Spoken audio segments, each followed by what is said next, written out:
Well, good afternoon, everyone. I'm Alan Taub, the director of the Electric Vehicle Center at the University of Michigan. And it's truly my pleasure to be introducing Ashlee Breitner this afternoon. And when we first won our grant from the state to build on our history of working on electrification of mobility, Um, the state said, in addition to technology, we also wanted to get involved and help companies get through the transition of internal combustion engine to electric vehicles. And I have to admit that I wasn't that knowledgeable about workforce efforts. And fortunately, within the university, we have EGI, the Economic Growth Institute, and I had the pleasure of being introduced to Ashlee Breitner, who has a long history of working in this area to help manufacturers and also the communities that the plants are located in adapt to technology changes, whether it's manufacturing, energy, or mobility. And Ashlee agreed to lead our efforts within the Electric Vehicle Center on workforce and also support our education activities, and really looking forward to getting her perspective today on what is really the current state of the workforce for electric vehicles, what's changing, what's needed, and how are we going to get through this transition. So with that, I'll turn it over to Ashlee. By the way, feel free to post questions during the talk, and our education director, Jamie Radcliffe, will manage questions at the end. All yours, Ashlee. Great. Thank you, Alan. Appreciate that introduction, and I appreciate the Electric Vehicle Center team for inviting me to present here today. I'm just going to do a quick audio check. Jamie, everything sounding okay? Okay, perfect. Okay, wonderful. Well, today I want to talk with you all about what it really takes to build a workforce that can support the electric vehicle transition, not just now, but over the next decade and beyond. This isn't just a technology transition at the end of the day. It's really, truly a workforce transformation. And getting it right, in my opinion, requires three things: data, collaboration, and real world application. That's the framework I'm going to talk through and walk through with you today. The agenda for today is pretty simple by design. Workforce systems often fail because they're fragmented and overcomplicated. Data lives in one place, education in another, and industry somewhere else entirely. We're going to start with data, really, today to ground ourselves in reality. Then I'll talk about collaboration, what actually works in the real world versus what just sounds good. And finally, we'll focus on real world application, because workforce programs really only succeed if people can step into jobs with confidence. A quick additional word about my background. Before joining the university, actually about 9 years ago now, I actually came from about a decade in industry. And I can say that without a doubt, navigating our workforce needs was one of the greatest challenges I faced as a leader every day. In my role at the university's Electric Vehicle Center here, my job is to make sure that our workforce strategies are practical, responsive to industry's needs, and inclusive. This work isn't theoretical for us. We are truly deeply embedded with manufacturers, educators, policymakers, and community partners across the state of Michigan. So at the Electric Vehicle Center here at the university, our priorities reflect reality, what we hear from industry day in and day out. We need to make sure our traditional educational programs and curriculum continue to align with industry's needs. We need to leverage the resources of our network to make sure our incumbent workers are not forgotten and rather are upskilled or reskilled to meet future employer needs. We need to not just get in the room and act like we're working together, but really do so. take action, and leverage each other's assets to drive effective collaboration. And we need to start early, exposing even our youngest learners to career pathways that may shape their future decisions. On this slide is the backbone of our approach. On the left is data. And I say this all the time for those that hear me talk about our work and where we're driving with programming here at the Electric Vehicle Center. We have to have solid data, whether that's labor market information, employer demand, skill requirements. We have to have that solid data to drive effective workforce solutions. But data alone definitely doesn't solve the problem. In the middle is essentially our working model. So collaboration across education, industry, and workforce systems really ground us in the reality of needs of industry and gaps that they're facing on a daily basis. On the right, hopefully, is our outcome that we all care about of effective workforce development solutions, programs that lead to jobs, advancement, and long-term resilience. So for us, data is not about a report sitting on a shelf. It's about making more effective decisions. We use data to answer the hard questions. Where are jobs growing? Where are employers struggling to hire? Which skills are changing the fastest? Without that clarity, workforce investments truly, honestly, are guesses. With it, they really become strategies. So in this slide, we use the Department of Energy's Energy and Employment Survey data to show the current employment structure in Michigan's motor vehicle and component parts sector. This sector includes businesses that design, manufacture, ship, distribute, and repair motor vehicles and parts.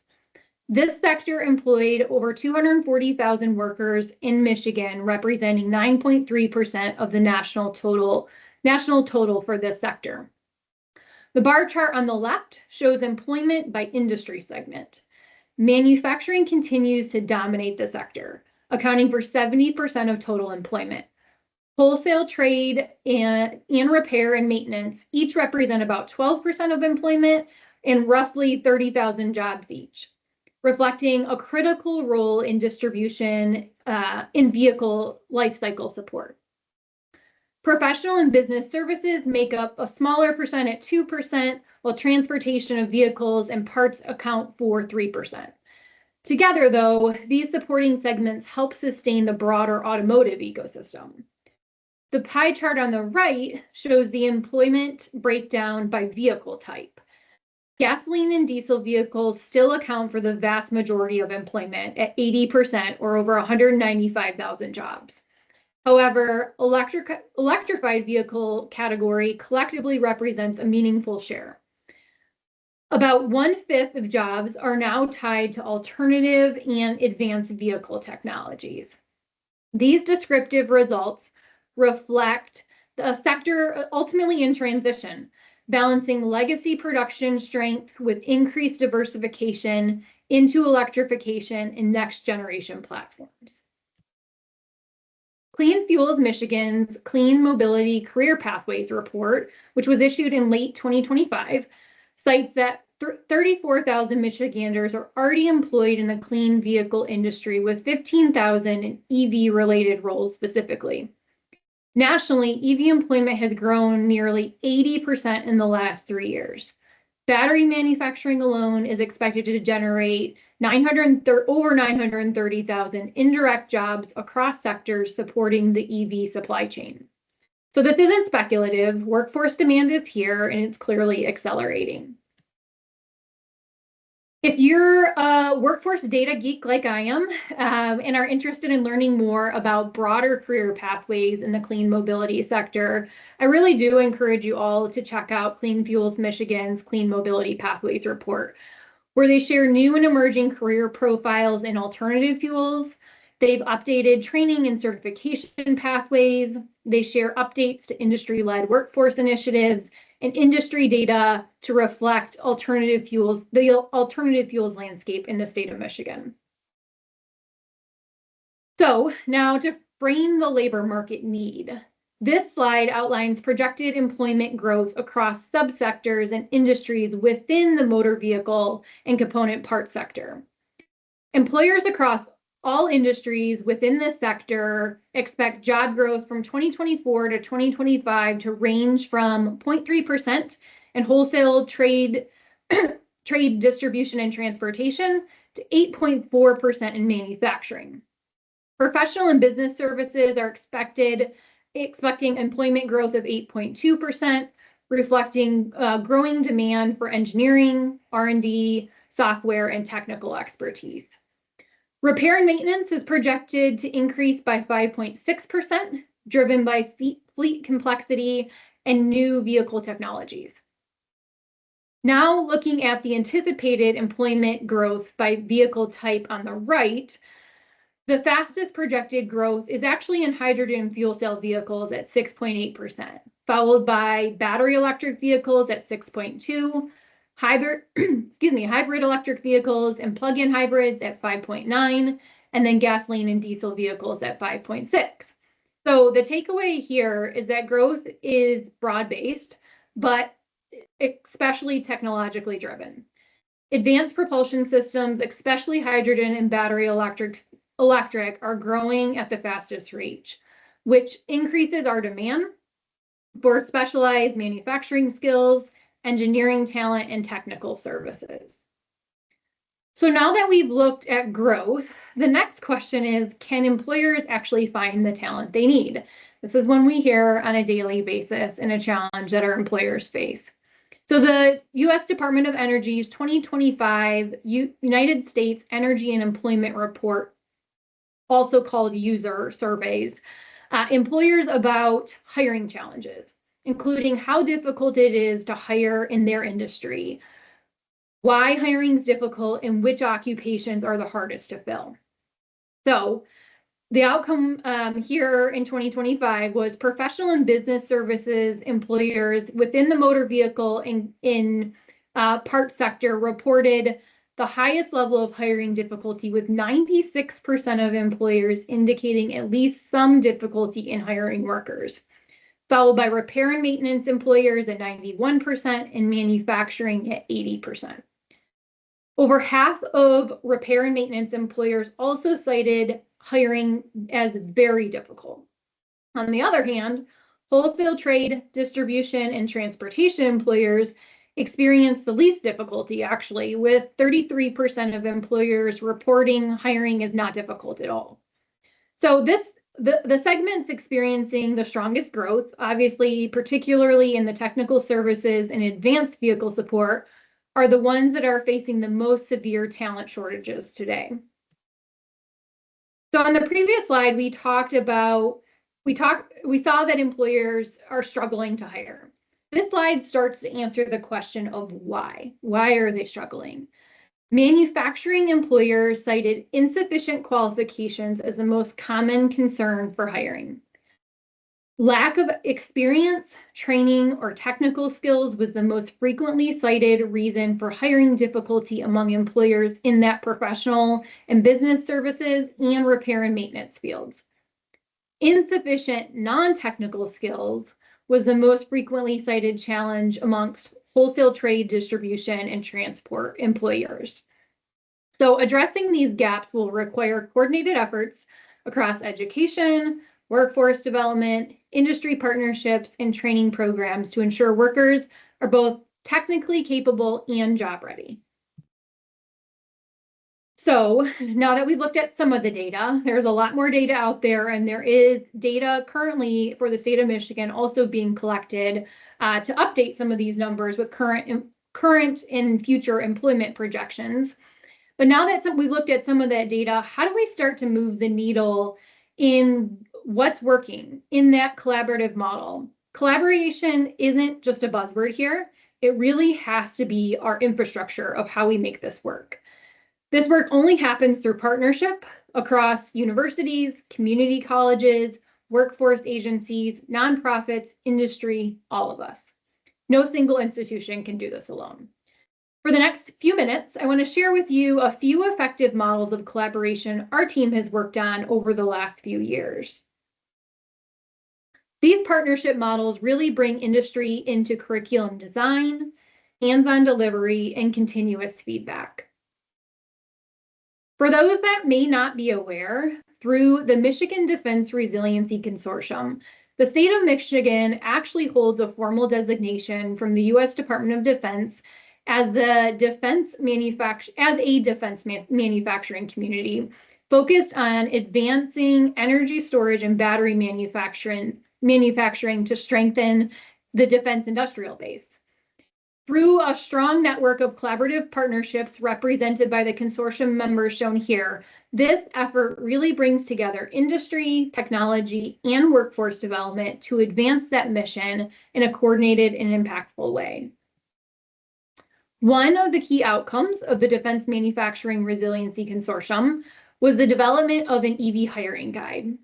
This guide was created through a broad cross-sector partnership led by MXD Learn, who is actually the Manufacturing Institute for Cyber and Digital Manufacturing established by the Department of Defense, in collaboration with the University of Michigan's Economic Growth Institute, consortium partners, industry stakeholders, workforce development organizations, and our Michigan Works offices.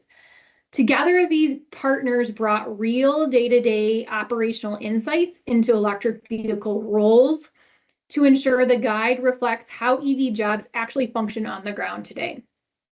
The research done to inform this guide helps to reinforce that the EV workforce is mobile across sectors, across technologies, and across missions.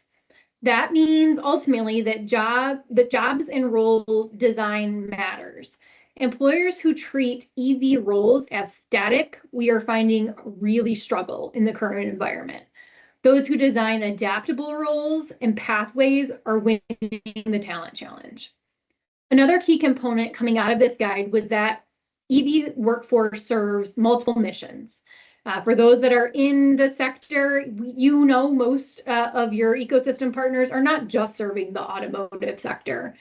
Commercial, defense, energy, mobility, they're serving across multiple sectors. So flexibility really when it comes to this space is not optional. This guide ultimately is for industry, current and future workers, community-based organizations, and government. This guide starts by defining critical roles, the ones that will drive our EV transformation sooner rather than later. These critical roles look both downstream and upstream in the EV sector. After defining the critical roles, we really dug deep into a handful of roles where we outlined career pathways, success profiles, and talent snapshots. The goal here is to help employers plan and help workers see where they might fit in the future. So the electrification of ground mobility in Michigan and across our country is already underway, but it's unfolding on a timeline shaped by policy, technology adoption, and stakeholder readiness.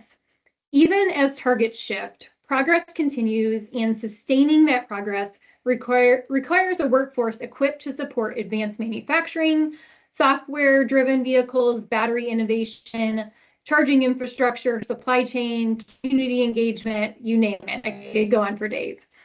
At the same time, the world of work is really changing. Employees are seeking purpose, flexibility, and growth, while employers are navigating dual ICE to EV operations, regulatory uncertainty, and economic volatility. In this dynamic environment, adaptability really is essential. That's why one constant stands out in this EV hiring guide. Employers and workers need a clearer, shared understanding of critical roles and skills driving the EV transition. This clearly enables better workforce planning on the employer side, targeted development, and smarter hiring, helping deliver on the promise of electrified mobility. So another example of effective collaboration is the EV technician curriculum our team has built in partnership with our partners at Schoolcraft College and Roush, blending online learning, experiential videos, and in-person labs designed for real jobs, not hypothetical ones. This model works because each partner brought its strengths to the table. and also was equally clear about where others could help fill our gaps. That transparency allowed us to build a well-rounded team rather than duplicate each other's efforts. So here at the EV Center, we contributed subject matter expertise to inform the curriculum, along with project management capacity to coordinate the program. Schoolcraft brought the instructional infrastructure, equipment, and access to the student population that was most likely to enroll in this program. Roush, as our industry partner, grounded the curriculum in real-world application, ensuring that students completed the program with practical, job-ready skills aligned with today's workforce needs.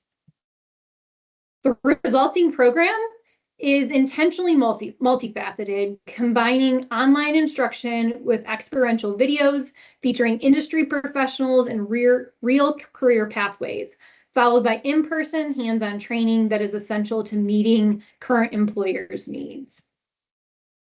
Today, the program ensures learners are workforce ready by aligning curriculum with real-world ED application, clearly defining employer-valued competencies, delivering technically accurate and current content, and really structuring learning in a logical, accessible progression for these students.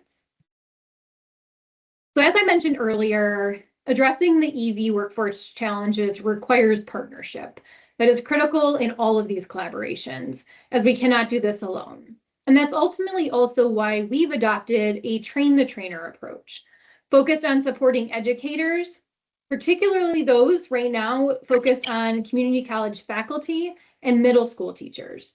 Through hands-on two-day workshops, participants in these boot camps will build the foundational knowledge of battery fundamentals, safety, and management systems while working through applied troubleshooting activities. Our goal really is for these educators to return to their classrooms better equipped to teach EV concepts, highlighting career pathways and help prepare our future talent, especially students who may not today be entering the University of Michigan, but very well could in the years ahead. This partnership model works because it intentionally connects complementary strengths across institutions. Our EV Center provides strategic direction and industry alignment. The College of Engineering's Center for Digital Curricula translates complex technical content into really engaging standards-aligned learning materials for our educators. The University of Michigan's Transportation Research Institute helped to ground the work in applied research in real-world mobility systems. Our community college partners that participated brought instructional infrastructure, perspective, hands-on training environments in their institutions, and direct access to learners. While our middle school educators who went through the program ensured early exposure and age-appropriate pathways to EV concepts. Together, though, this coordinated model creates a seamless pipeline from early awareness to post-secondary training, aligning with industry's needs in building for scale. I've shared these couple examples, not because they're the only models that work. There are many models out there that work, but I share them with you because they illustrate what effective collaboration actually looks like in practice. In each case, partners were clear about their roles. They brought complementary strengths and stayed focused on real workforce outcomes rather than institutional boundaries that we often face. These examples show how intentional collaboration grounded in trust, clarity, and shared purpose can move ideas really into action. With that in mind, I want to shift to what this approach makes possible as we think about scaling impact and ensuring workforce solutions are inclusive and durable. So up to this point, we've talked about data and collaboration, but to be honest, neither matter if learning doesn't translate to practice. Real-world application is what turns training into workforce readiness. It's how learners build confidence. It's how employers see value, and it's how systems move beyond theory to impact. In this section of the presentation, I'm going to share with you how embedded hands-on industry-informed experiences into education and training is what ultimately drives effective, job-ready workforce development. I'd like to share with you a few examples on how we're approaching driving real world application. Typically, when you think about real world application, you probably think some type of learning environment and then an individual going out and doing that thing hands-on, whether it's in a real world environment or in a simulated environment. And the examples I'm going to give you today are a little bit different than that, just to kind of broaden your perspective about real world application. So, led by the University of Michigan Center for Digital Curricula in partnership with industry, our K-8 educators, and the EV Center, has supported the development of clear learning roadmaps that help educators understand not just what to teach, but how to teach concepts that build over time and connect to real careers. These roadmaps are supported by deeply digital, engaging, and standards-aligned science units for grades K through 8, ensuring the content fits naturally into existing classrooms, isn't duplicating efforts, and isn't an add-on that teachers are scrambling to try to figure out how to build into their already busy day-to-day. To bring these concepts to life, we produce multimedia content that supplements online learning with real examples of e-mobility in action. So short, age-appropriate videos filmed in actual workplaces. Thank you to all of our employer partners that allowed us to film in their locations. We introduced students to career pathways they might not have seen otherwise at home, in their day-to-day or in their community. Whether it's a K2 learner discovering what an engineer actually does, or a middle school student beginning to connect classroom science to future careers, these real-world visuals help make abstract concepts tangible and also relevant.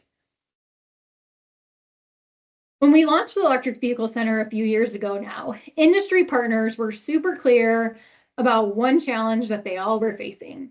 Navigating Michigan's workforce ecosystem was frustrating from an employer perspective and very time-consuming. While an enormous number of EV-related resources are being developed on a day-to-day basis by our educational institutions and workforce partners, employers often struggled to determine which options are the right fit for their companies and for their people. In response, we partnered closely with industry, listened to their needs, and worked alongside our workforce and talent partners to catalog existing EV workforce training programs and available funding sources that support them. The result is an employer-facing portal that allows companies to quickly identify relevant training solutions, understand what resources exist within that ecosystem, and see what funding may be available to support employee participation. This is statewide, this is not university specific, and the portal itself is updated regularly to ensure employers can effectively navigate from a particular need that they have on any given day to a solution. So students learn new concepts every day in the classroom, right? But often without seeing how these ideas connect to real jobs or the future careers. I know on a pretty regular basis, my 10 and 13-year-olds say, "Mom, why do I have to learn this?" And we try to help them understand how that they could use those concepts in future careers. So what we've created to help this in the EV sector is the posters. These are posters that are designed to bridge that gap by translating classroom learning into real-world application, showing even our youngest learners how math, science, and problem solving relate to careers in electric vehicles. The posters are age-appropriate and easy for educators to use, helping students make early connections between what they're learning today and the kinds of EV careers they could pursue in the future. These posters are available now, either digital or in print format for distribution, but you can access them right now currently through the QR code on my screen, or feel free to reach out to our team and we're happy to get them in your hands. From digital curriculum roadmaps to career-focused videos and K-12 posters, we're building real-world career awareness early so students can see themselves in careers before making decisions that start to close those doors. So I'm going to close with this. Workforce development isn't just about filling jobs. It's about expanding opportunity. If we use data wisely, collaborate intentionally, and design for real world application, we can really build an EV workforce that's skilled, adaptable, and inclusive. I want to share with you, coming up here at the end of March, if you're not already registered, we have our EV Symposium hosted here on campus, March 24th and 25th. We have a series of workforce sessions that we're going to be hosting throughout the day. So you can see our panel of speakers starting to build. I really encourage you to attend the symposium, connect, listen. We'll have additional resources in the workforce sector that we're going to be sharing with you all. And I'm happy to take any questions that anyone has today. Well, thank you so much, Ashlee, for an engaging talk. And for those online, please submit your questions in the chat and we will go through them. But as the host, I always take the liberty of asking the first one. The success of the EV transition depends on the grid upgrades and charging infrastructure.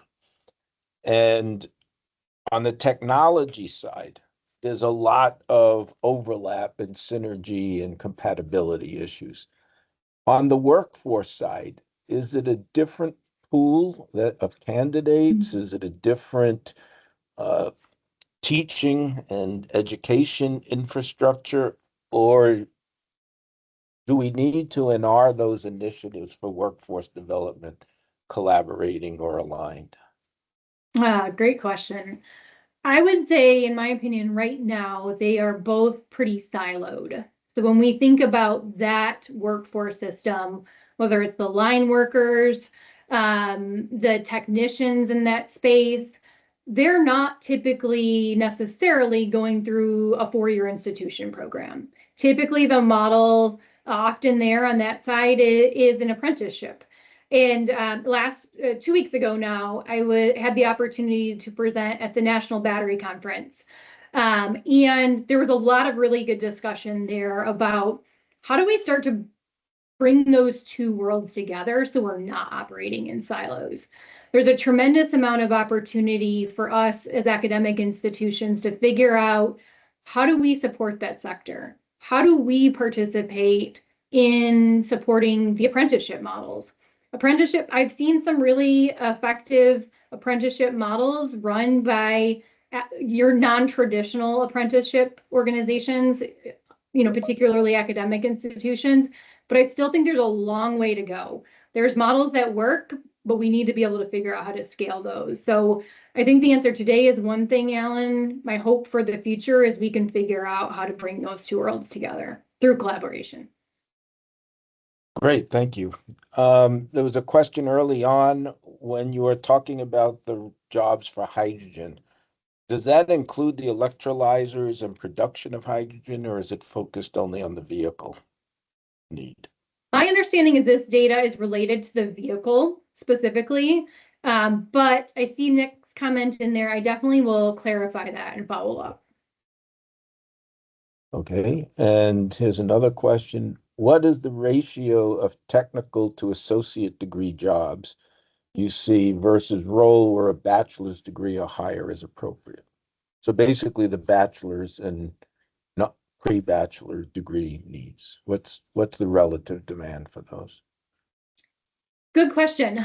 I don't know the numbers off the top of my head. I think there's been some recent research done that will be published here in the next few months. And I think we're starting to see a trend with the 4-year degree programs, actually the number required or required by employers is actually starting to slow down a bit. So I'm curious to see as that data comes out. I don't know the number off the top of my head, unfortunately. I don't have a great answer there. And I think obviously it depends on the verticals within the sector also.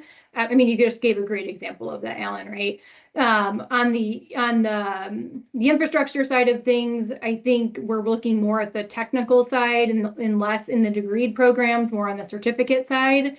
When you look at an engineer role, it's much more heavily in the degree programs as opposed to certificate type structures.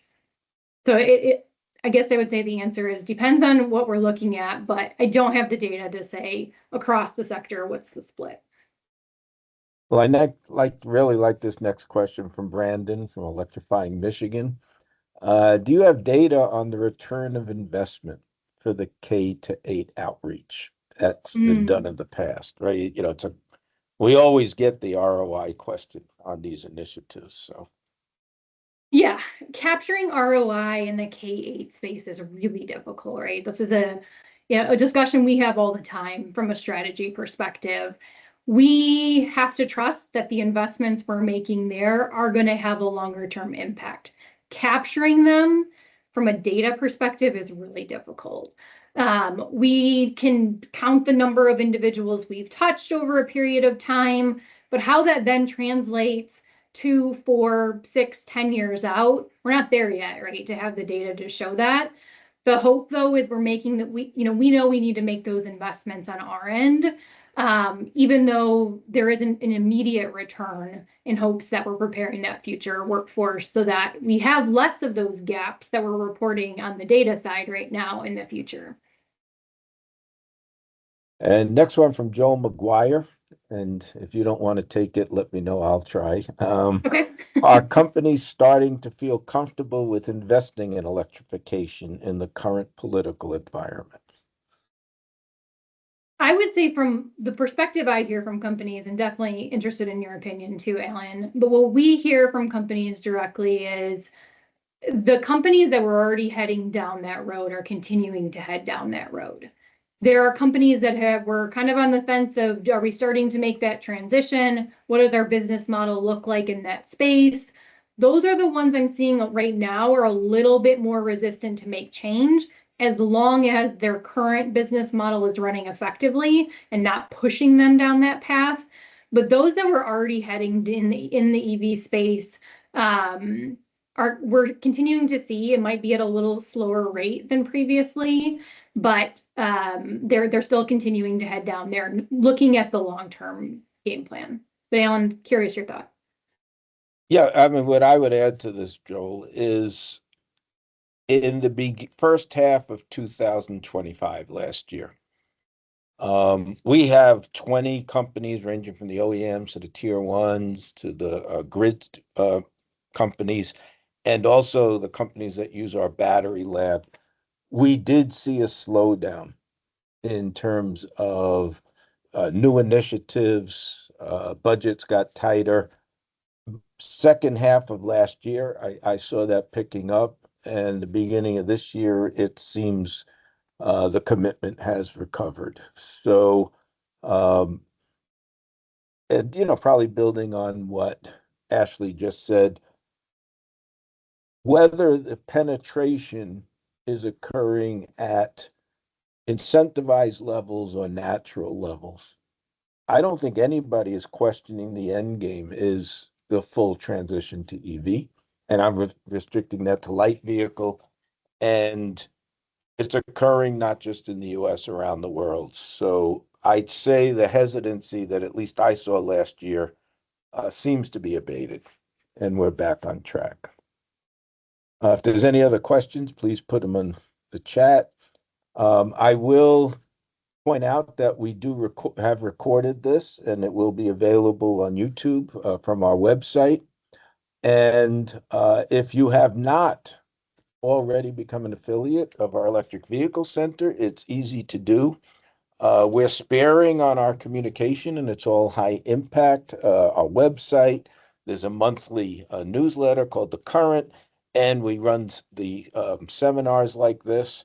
We also, and I just want to build on something that Ashlee pointed out, our second annual symposium is the evening of March 25th and 24th, and all day on the 25th.